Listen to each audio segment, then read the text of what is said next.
家好，我是海恩，又到了在开车录节目的时间了。因为今天的天气很冷，到台北来办事情，就顺便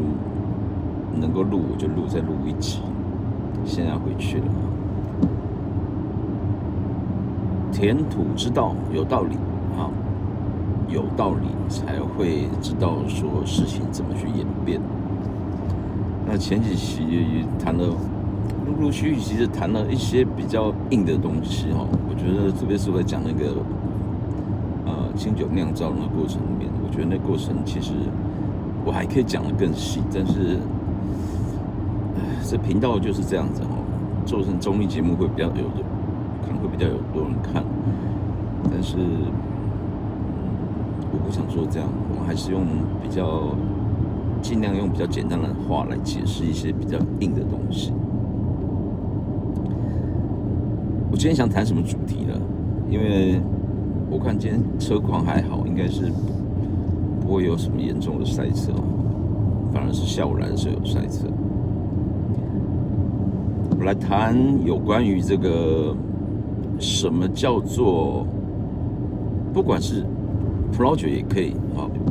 清酒也可以，或是我们讲的清酒、浊酒都一样哈。那以葡萄酒为当例子，什么叫做葡萄酒？有些人可能会说，你之前就已经提过了，那个所有的酒都是从发酵酒开始的，要发酵，经由酵母菌的发酵，然后可以产生酒精、二氧化碳，然后还有一些香气的物质等等。其实它还会产生热，因为它也算是一种代谢，氧化代谢作用，也是这些酵母菌获取能量的一种方式。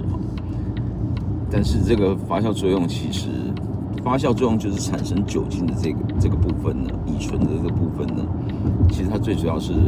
要在无氧的环境下才会产生的。所以基本上什么叫无氧？酵母菌也需要呼吸啊，它如果没有氧气的话，它也会真的没有氧气的话，还会死掉啊。那无氧的话，它就只能变成孢子的形式，因为它其实就菌类嘛，真菌类变成孢子的形式，让自己处于这个活动能量需求最低的状态。然后如果它还能够利用这个，比方讲葡萄酒的话，它那个发酵槽里面的一些本来蕴含在发酵桶里面，还有在葡萄本身里面的一些氧气，它也是可以拿来勉强让自己生活。因为这种厌氧的环境，毕竟只是在时间不会持续很久，一个葡萄酒的发酵不会到天长地久，所以它只是在某个环境底下呢，会有一段时间会没办法有太多足够的氧气，并不是完全无氧。那这种你也可以讲它是无氧。然后在这种状况底下呢，葡萄酒的那个酵母群们呢，就从原来的这种生长的那种模式，繁衍后代的模式，变成生存的模式。那生存模式就是你一定要有代谢嘛，所以一定要有能量出来，能量就是，所以他们会分泌一些东西去，最主要是去转化，把那个糖把它转化成透过一系列的化学反应转化成最终物质是乙醇为主，乙醇就是酒精。当然我之前也提过了，就是其实这过程不是化学式左边，然后画一个箭头，右边这样就完成了。它其实它至少经过10几个程序哈，它是一个很复杂的一个变化。所以我之前看国外的书的时候，他们好像加州大学戴维斯分校吧，专门在教这个酿酒的这个科系的，写说那个作者写说，所谓的葡萄酒，因为他们西方人嘛，葡萄酒其实我们能够做的，所谓酿酒师能够做的，在酿酒端的工作这个部分呢，大概就占了5%而已。一款葡萄酒好不好喝呢？先不管成年了，就是说只是刚怎么把酒酿好。他说，其实基本上上天啊，上帝啊，做了酒术的工作，就是风土啊，还有这个风土就涵盖很多了，上天下地都有。那人只是所谓的5%，你不是让它做得更好喝，你只是尽量让原来的这个呈现酒不要变坏，就是酿出来的酒不要变坏，如此而已。他这样讲的，其实是比较偏向哲学式的说法哈。人当你要做一些事情啊，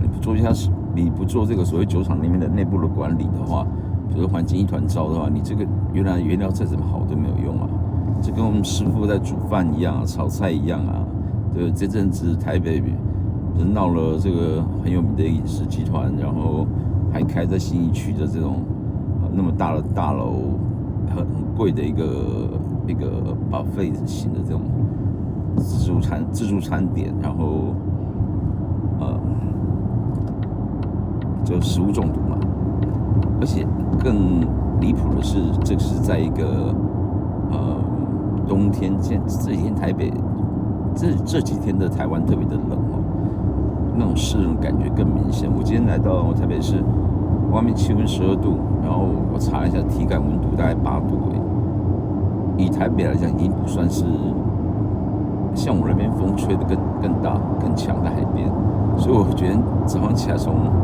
这个要被窝起来的时候，就觉得特别的冷。可是反正现在这都可以装变频的嘛，变频空调，所以还可以调成暖气模式，还比较好。那只是到台北来就觉得好冷，穿的衣服都不够多的感觉，透心凉的冷。话题扯太远了。其实我要讲的就是说，当然酵母菌做的更多嘛，它才是所谓主要的酿酒师哦。这一点呢，如果又回到那个清酒里面去看的话，基本上清酒、浊酒我们要把它视为一样的东西哦，它的差别是差在最终端的这个末了的过滤的这个动作。所以如果说简单的看，它们就是一个是葡萄果实葡萄酿的酒，一个是米酿的酒，然后最终都要有酵母菌来完成。那在清酒的这个酵母菌，它是用养出来的，它是用比较通常都是用协会帮他们准备好那种纯系的酵母株来把它培养出来一个大的一群的酵母出来，那个就合成酒母。然后我之前也提过，说酒母这样的东西，你可以把它想成酒的母亲一样，因为对他们来讲，酒的母亲没有母亲哪里来的儿子呢？如果把这个酒视为是最后的成果儿子的话，女儿的话，所以那一桶酿造好不是酿造好，那一桶准备好的这个酵母群里面，这一桶都是酵母群的呢，他们就成为酒母。所以在这个中华文化里面，其实在酿造也是会写酒母，或是那叫酒粕。酒粕那个粕很难，我在这边很难形容，那个是一个很奇怪的字哈。然后它意思其实比较偏向于曲跟酵母菌合在一起的一个东西，因为当时还不晓得说里面其实至少有不是只有2种菌啊，里面至少有酵母菌，各种酵母菌哦，不是只有某一种纯化的酵母菌哦，然后再加上曲菌，然后再加上乳酸菌，这个也是有各种乳酸菌、各种的酵母菌各种的曲菌哦。只不过这个每个地区最后在酿酒的时候都会自己养酵母或者所谓的养酒母这些东西，它们基本上是一个综合性的产物。那一样也是一镜到底，我在开车，然后这样慢慢的讲，那眼睛要看旁边的东西，所以讲起来会比较杂。可是安全最重要，我再提醒一次哦，酒后不开车。然后录影的时候呢，其实我只是想到什么讲什么，就有点像跟人家聊天一样，好像旁边有人在问我葡萄酒的事情一样，那我就跟他讲，有一点类似这样的道理哦。所以基本上还是以看车子为主啊，像这个车子有这个 LV2 的安全自动驾驶，我开的是一台 Volvo 的车子，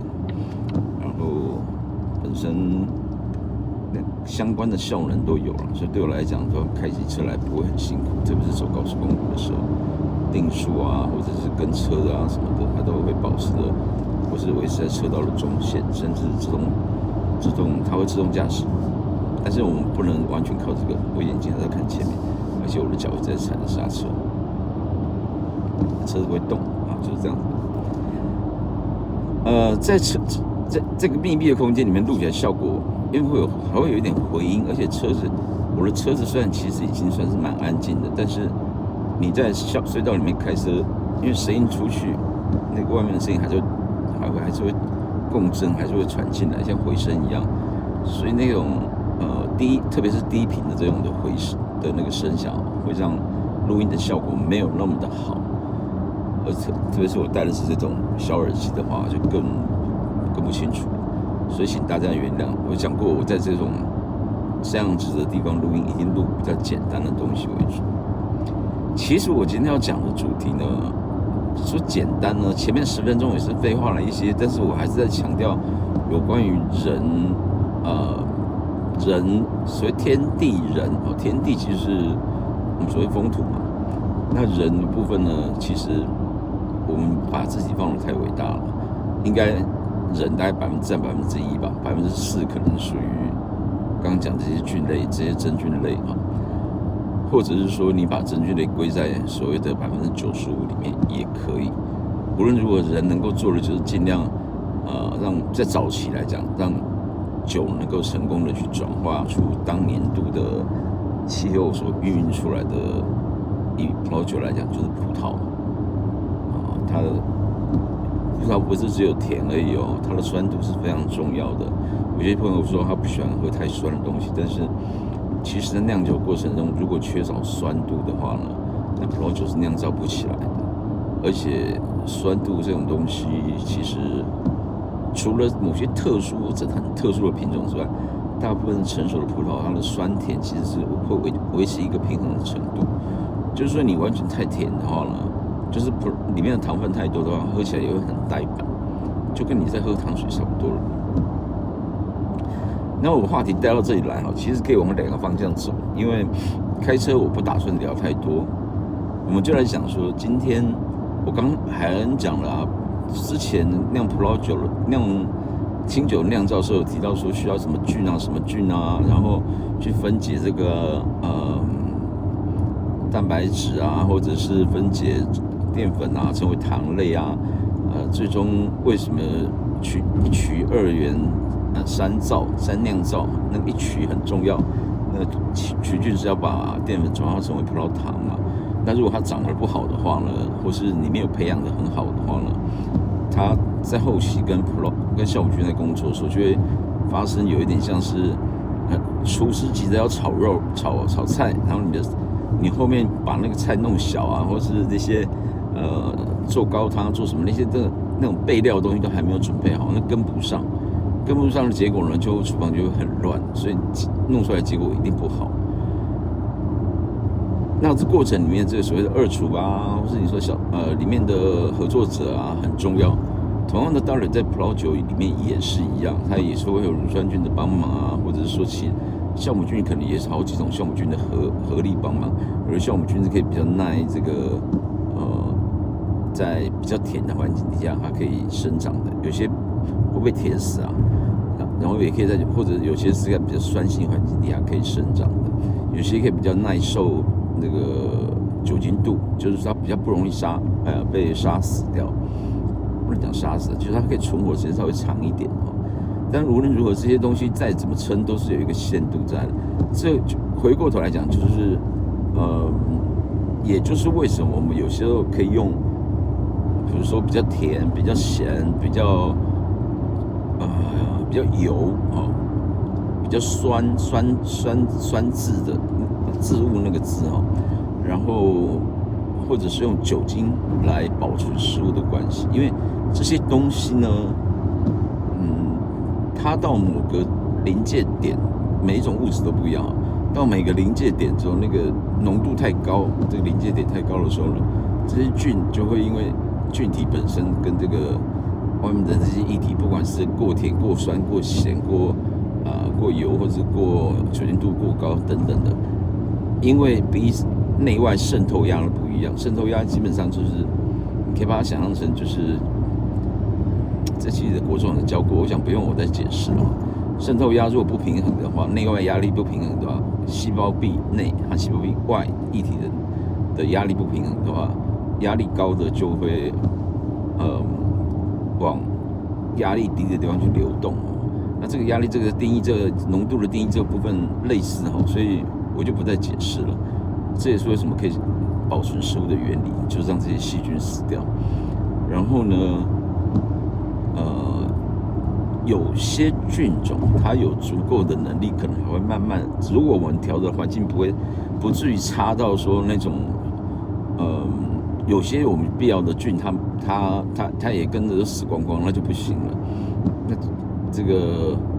你放在冰箱冷冻库的馒头，你放了1年之后，也有可能会发霉啊。所以有些还是有足够的能力可以抵抗得住的。那我们在讲说什么熟成牛肉啊，熟成是现在甚至有熟成鱼肉，这个其实我不太敢吃，因为不是这好不好吃的问题。因为熟成其实讲熟成是一个我们所谓美化的说法，讲的比较白一点，所谓熟成就是把食物让它自然而然的在比较好的菌、安全的菌，其实这也是霉菌啊一大堆菌什么的去发酵，或者是讲去分解。这个从包含什么这个台湾比较少了，像这个台湾做的比较偏向一夜干嘛，是海鲜嘛。可是像在中国啊，或是特别是中国那种内陆，我们以前历史课本、地理课本学到了什么宣威的云腿啊，什么哪边的桨腿啊，这个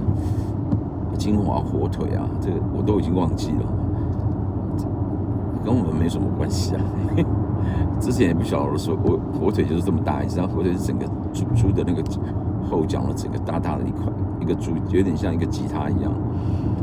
然后他们也是用盐啊什么去涂在，就是生的火腿直接这样去用盐很咸的东西把它覆盖在外面，然后让它吊起来风干，要风干。可是呢，特别是不管是什么宣威、金华是在浙江吧。宣威或者是什么，我忘记什么桨腿、云腿，有些他们那个其实也还是有湿气的，所以在进行火腿的风化或者是所谓的熟成的过程里面呢，它一样会有很高的比例会坏掉，特别是原来肉本身可能就是你盐没有抹均匀的话，或是你的那些保护的那种涂料没有涂均匀的话，只要有一个洞，那个特别是苍蝇啊，叮了一个洞之后，它往里面就会繁衍了，因为你这个盐分再怎么样也不会完全浸湿到里面的肉去，而且这个你如果真的被叮了如果被叮了一个洞之后，其实它没有在切开之前，因为它会钻得很里面，然后在这个那个火腿内部深处里面去在生长，它会再繁衍，然后你可以把它想成它就是变成一块腐肉了嘛，只是这腐肉是被封在这个外面那一层，长了霉啊，或者是这个盐分的掩盖底下。但是我看过一些频道，就是说如果把这个火腿切开，坏掉的火腿切开，你没有切开之前，老师傅都还不见得能够辨别出它到底是好的还是坏的。他们通常会拿一个那种所谓探骨针探肉针那种尖尖的东西，跟那个做那叫什么去齿，圆圆的那种去齿一样，就是把那个骨棒或者这种针的东西刺进去里面，然后拿出来一直闻它里面发酵的味道。虽然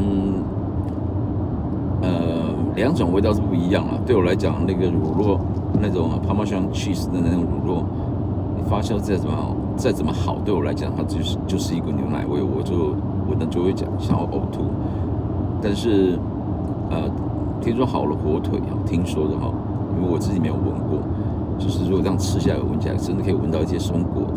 核果的味道。其实这跟在那个西班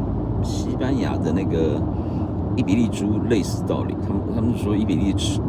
猪吃橡实嘛，那个橡树的果实等等的，所以这些东西有一点就是久而久之就等于讲沉淀也好，或者说变他们身体的一部分。那当然这个也可以用，就是刚刚讲的，说用人工的方式把它讲人工，就是人工跟这个菌类的合作，把这个风干的火腿做出类似一样的这种香气，然后拿来煮汤啊、熬汤啊，或者炒肉啊、炒青菜啊等等的。我讲了半天，讲到这里，其实还是在讲这细菌的事情哦。但是我今天本来的主题是要谈到说，什么叫做酒？那什么叫做酒呢？很多方向可以谈。今天我要切入的角度是，比方讲什么叫做葡萄酒？葡萄酒用葡萄酿的酒啊，你去查那个欧洲的我记得欧盟的规范里面，它有详细的规范，有几个必要的东西的。当然就是葡萄啊、产地的规范啊，然后这个它有一点就是你基本上规定你是要装瓶，就是要成年嘛。当然时间长短不一样哦，但是有没有不用成年的？有啊，比方讲说，我们每年11月第3个礼拜四喝到的那个叫什么酒？那个薄酒来，对不对？我第一次喝到薄酒来是我在那时候刚开始工作，27岁的时候，想想都已经也是20几年前的事情了。那时候葡萄只是新玩意嘛，所以对大家来说都是跟同事在讨论的时候，都会觉得说我们想学一点这个东西，那我们是不是也附庸风雅一下？时间到了就去买这个东西来喝。但那样薄酒来，我不晓得大家有没有喝过。薄酒来喝起来呢，它所谓的没有这个进入橡木桶的成年呢，是没有错。但是有些其实也有经过橡木桶，比如说薄酒来村庄酒的话，它可能就进入橡木桶成年。这时候我们就要回头来去探讨说，你提到的，以薄酒来讲，有些是刚在，比如说是不锈钢槽或者是水泥槽里面呢发酵好。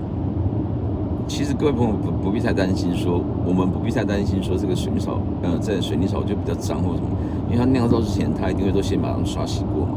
而且开始酿造的时候呢，酒精其实很快就会产生了，所以一般的这种再加上乳酸菌呢，它会产生乳酸。乳酸其实或是葡萄本身里面的酸性，酒石酸啊、苹果酸等等，这些酸性环境对于一般的这种菌类其实是很难生存的。你益生菌不是大多都是乳酸菌嘛，各种类型的乳酸菌嘛，它就是为什么它吃就是少量的吃，持续的吃，可以顾好你的肠胃，是因为它让坏菌无法生长。其实无法生长的是好菌，意思是这样的意思。那好坏是指对于人来讲，是好或是坏，对不对？我们都是很主观的谈这些事情。所以一旦开始在那边桶这边发酵之后，基本上呢有酸开始先挡着，然后后来等到那个酒精开始也生成的时候，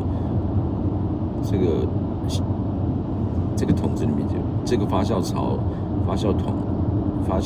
我讲的是像钢桶或珐琅桶这样的东西呢，也有酒造酒厂是在橡木桶里面去发酵的，特别是波尔多或者是这个 Burgundy 的一些区域啊，旧世界国家。那不论怎么样，他们最后结果都会假定我们把它酿成了。可是各位有没有思考过说，同样的，对不起，我鼻子还是很痒，因为天气冷。各位有没有思考过，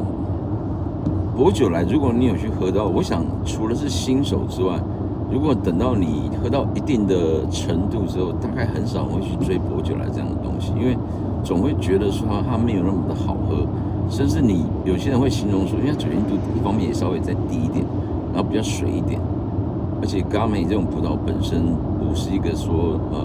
多特殊的品种，它酸度也比较少，它是喝起来比较像是带有酒味的punch，就是那种 Sangria 那种综合式的那种西班牙 Sangria 那种综合式的红酒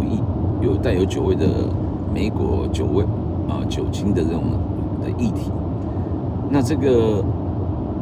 可能有一点酸度，有一点草香，或者是还带有一点点甜味没有发酵很完全的话，可是它也是酒的一种嘛。那为什么要做这样的酒出来？然后我刚刚提到的部分，我说不久来也有村庄酒，就是有他们有经过橡木桶的。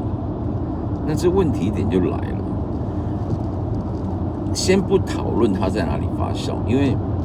在橡木桶里面发酵，毕竟以现在的这个社会来讲，是现在的这个世代来讲是越来越少，因为橡木桶毕竟它是有机物 organic 的，所以你在里面发酵的话，就算我刚刚讲到说有这么多这个可以保护的机制，但是呢，橡木桶有机物的特性是什么？它再怎么坚强，就是会腐烂、会老、会腐烂，然后会影响到会变质等等的。所以当然还是会以环保的角度来讲，你也可以不用砍树，你就尽量，如果是用那个钢槽的话，或是不锈钢槽，或者是你用水泥地来酿造，甚至有用所谓的什么重力酿造法，就是它建了好几个槽，然后过程中让它那个发酵的液体呢，会顺着有一个斜坡，顺着一个槽流到下一个槽里面，那借此就是也慢慢在做过滤的，有这种类似的效果在里面，这叫中力发酵法吧，忘记细节就大概就这样，各位自己去查哈。其实酿造过程中很有趣啊，我觉得个人我没有真正在酿，但是我去研究这些东西的话，很多东西可以甚至可以推想出这个酒大概可能会有什么样的风味。那回到我刚刚讲的，前面铺陈了快半个小时太久了，所以，认真开车这么聊，如果我的右驾大概会听的会觉得很烦。现在缺少一个右驾，这几年，各位有没有想过？那像这个薄酒来，它也是号称是葡萄酒嘛。那可是我刚刚又提到说，葡萄酒在他们的定义里面还要放入橡木桶，可能要有陈年。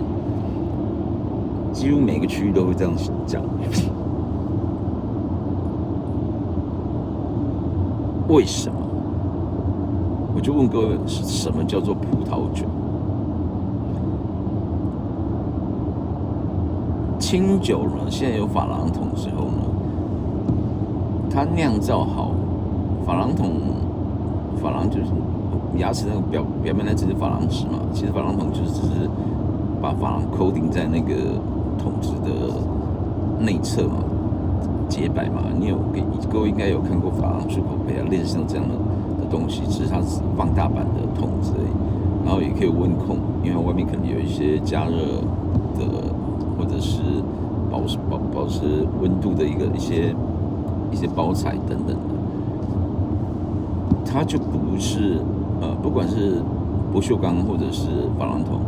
或者是葡萄酒在酿造时所用的不锈钢桶等等，它就跟木头一点关系都没有啊。那清酒在这个环境，这种珐琅桶或者是不锈钢桶酿造出来的话，它也是一样的酒啊。我们并不会觉得说，你今天有听过哪一个所谓的清酒达人会跟你提到说，他的今年的桶子用得很好，没有嘛？虽然说日本是有装在杉木里面去盛放的酒，早期的，现在还是有啦。但是早期酿造的时候，当珐琅桶或是这个不锈钢桶还不流行的时候呢，基本上你说在地挖个地啊，土好啊，或者是用陶瓷啊、陶瓮啊，或者是用杉木来酿酒，有没有可能？有啊，因为他们都是要确保说有一个位置让这些菌类啊、果实、米啊什么那些都可以在里面顺利的发酵嘛。也就是说，成不成酒其实跟是不是，比如说以葡萄酒来讲，是不是跟它这些橡木桶是一点关系都没有的？那请问你什么？我还是要问，这已经问了第10次了，什么叫做葡萄酒？你下次如果有参加任何的聚会，你去问他们，问这些讲师啊，或者是办理酒会的这些人啊，代理厂啊，问他说什么是葡萄酒，可不可以把定义很仔细给你讲清楚？你今天要炒个番茄炒蛋，你也有一个方式，扬州炒饭甚至还有一个固定的模式，别的地方不能够模仿的。那葡萄酒，什么叫葡萄酒？或者是我更直白的问，就是说，如果薄酒来也是葡萄酒的话，的确它是用葡萄酿造的酒，可是它跟波尔多的或是 Burgundy 那些，或是一般的大多数99.99%正常的我们心中所认知的葡萄酒呢，那种有经过橡木桶陈年的，或在里面酿造陈年的，讲的好听是加上了额外的味道，或是加上了鞣酸单宁等等的，或是微气孔的那种空气的氧气的进入，在木桶里面通常会有3个地方有可能会有氧气的进入，这以后我再谈。雪山隧道已经开完了，就是说今天那我酒放在这个橡木桶陈年是我们认知的葡萄酒，可是葡萄酒不是应该就只有葡萄汁去酿造的酒吗？就是葡萄果、葡萄汁去酿造的酒吗？就像清酒不是单纯用米啊，还有那个水去酿造出来的酒嘛，当然都要经过酵母了哈，酵母曲菌等等。我不知道各位有没有喝过杉木的橡木酒，装在杉木里面盛放的清酒。如果有的话，务必去试试看哈，因为它喝起来的风味跟你印象中的，如果你喝过一些不错的清酒，那个印象中的味道完全不一样。就是说，因为米缺乏那种抗氧化能力哈，相对葡萄来说，所以它更容易氧化。更容易氧化的话，就是说你今天或是更容易氧化，你可以讲成它就比较不能够抵抗外界的这个侵扰嘛。所以装在杉木桶里面去放了一段时间的酒，特别在早年代的时候，各位应该也都有看过这种影片嘛，就是那种日本如果比较大的场合，他们叫竞开的仪式，那竞是镜子的竞，开是开幕的开，就是拿一个锤子，有一桶木桶酒，然后拿很大的木桶的这个酒，拿那个木锤子啊，那外面都绑了一些那个彩带啊什么，拿木桶的那个锤下去，把那个表面的那一层薄薄的那个木头盖子，把它敲破，这叫竞开。那它其实只是一个仪式感，它就是敲开，然后，但是它的仪式感，它的隐含的意义就是说，以前的人呢，他的酒是放在杉木桶里面的，那等到他们觉得时间差不够了，也有点类似陈年关系，那要可以拿出来喝了，那你当然它毕竟前面是封起来的嘛，所以你一定要把它打开啊。那打开竞开呢，就是好彩头啊，好寓意啊，就是我们今天喝到今年的新酒，或是这个新的酒我们要开始喝啦，把外面的那层那个上面的那层木头把它敲开嘛。当然不会像我们这竞开一样这么粗鲁，用木头这样硬敲，因为它传统在封存的时候一定会特别考虑到说要怎么移动什么的，所以它那个真的要开的话，绝对不是拿一个木头当敲就把它敲开了，它一定有一些特殊的技法。那后来的竞开只是模拟这样的动作，所以外面那一层最上面的朝上的那一层就变成薄薄的木片把它挡着，所以很容易就敲碎。那个是比较像表演一样，但那酒也可以喝吼，那个酒其实他们是先把它装在里面去，然后再完成这个仪式的。但是你从中间也可以看到说，其实日本酒了之前，当在1600年玻璃刚发明出来的时候呢，不是1600年之前，就是应该16世纪吧哈，发明出来的时候，其实日本那时候还是明治未开嘛，他们所谓的那种黑船来袭是18几年之后的事情嘛，所以他其实他甚至连中国都不如啊，所以这个跟唐朝学习啊。那当时的酒呢，不管号称什么几千年的历史好了，说这个怎么样，那时候酒对我现在的人来讲一定不对胃口，因为基本上你一定存放在杉木桶里面，橡木它的效果又比橡木还要再差一些，所以而且气味也不一样，然后特别是米这样，它完全